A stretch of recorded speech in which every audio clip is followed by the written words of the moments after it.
Hey there, McGinn. Great to see you again. It's Mr. Lohn, and that means it's time for us to do another read aloud together. Love spending my time with you.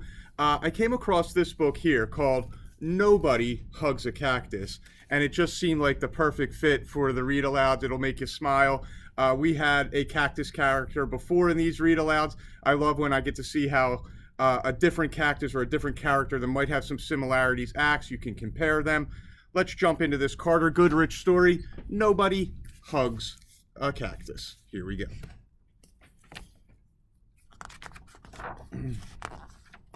Hank lived in a pot. The pot sat in a window. The window looked out at the empty desert. It was hot, dry, peaceful, and quiet. Just the way Hank liked it. But every now and then, somebody would interrupt Hank's peace and quiet. "Hi, Hank," Rosie the tumbleweed called out. "Isn't it a beautiful day?" Hank ignored her. He just wanted to be left alone. "Okay, so long," said Rosie cheerfully, and she tumbled away. Hank was happy again. But just as he was beginning to relax, "Hello!" shouted a tortoise. "Private property," yelled Hank. "Keep out." The tortoise was so frightened, he hid in his shell. Hank was still yelling at the tortoise when a jackrabbit dashed by. "Hi, ya Prickles," she shouted. "My name isn't Prickles," Hank yelled back, "and stay out of my yard." "Tumbleweeds, tortoises, jackrabbits. Ugh, what's next?" said Hank. A coyote came loping by. "No dogs allowed," Hank yelled. "I'm not a dog," said the coyote, "and you are as prickly on the inside as you are on the outside." Before Hank could yell back at the coyote, a cowboy strode past. "Keep off the grass," shouted Hank.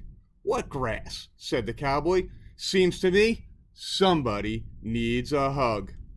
"Too bad nobody hugs a cactus." "Hi," said a lizard. "Who invited you?" said Hank. "And just in case you're wondering, I don't want a hug." "That's good," said the lizard, "because I don't want to give you one." And then he skittered away. An owl landed on the roof. "If you're looking for a hug," said Hank, "well, I guess I could give you one." "Who? Me?" said the owl. "You must be joking." And for the first time, Hank began to feel a little lonely. The next morning, Hank was feeling more sad on the inside than prickly. Maybe a hug wouldn't be so bad after all. The wind began to pick up. An old cup blew by and stuck to Hank's face. His arms were too short to get it off. "Great," said Hank. After a while, Rosie came bouncing by. "I'll get it off you, Hank," she shouted, and she jumped up to knock the cup off Hank's face. Then she tumbled away. Hank didn't have time to thank Rosie. He felt bad about all the other times he had been so rude to her. So he came up with a plan. Hank decided to grow the best flower he could and then give it to Rosie as a thank you gift. It took days, but at last it was ready. He couldn't wait for Rosie to pass by again.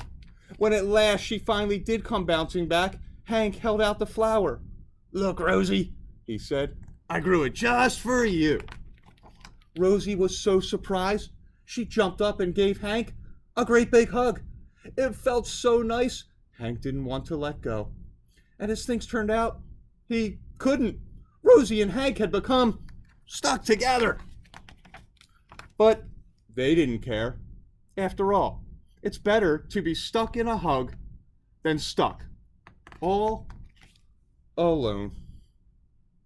And I hope, boys and girls, you enjoyed that little feel-good story there. Love how Hank came around and found out that, it's wonderful to have friends. It's wonderful to care and care for and to be cared about. Again, we'll be back with more books as the week goes on. I hope you have an awesome night. Talk to you soon.